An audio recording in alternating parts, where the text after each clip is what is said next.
नमस्कार मंडळी, आज आपण करूया व्हेज बोंबील फ्राय।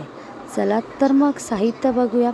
त्यासाठी आपण जे आलूवड्या खातात की नाही, आलूवड्या त्याचे पानांच्या खालचे जे देठ असतात, जे रांडी, ते घ्यायचे, त्याला स्वच्छपैकी धुवायचं आणि त्याचे तुकडे तुकडे करून घ्यायचे। मग नंतर ते देठांचे जे तुकडे केलेले देठ असतात त्याचे ते सोलून घ्यायचे आणि मग पाण्यात मस्तपैकी शिजवून घ्यायचं। एक दोन उकळी आल्या की ते काढायचं आणि थंड करत ठेवायचं।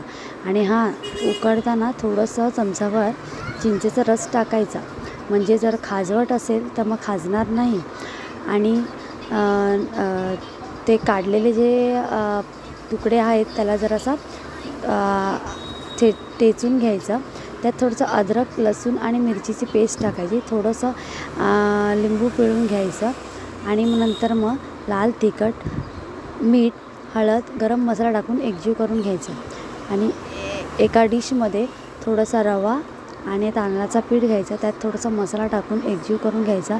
मग नंतर ते तुकडे त्याच्यावरती लावायचे दोन्ही बाजूने, आणि जसं आपण बोंबील फ्राय करतो तसं फ्राय करायचं दोन्ही बाजूने, कुरकुरीत करून घ्यायचं।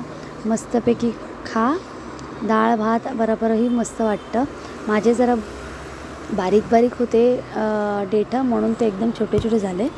मोठे देठं घेतलं तर मस्तपैकी बोंबीलसारखं दिसेल।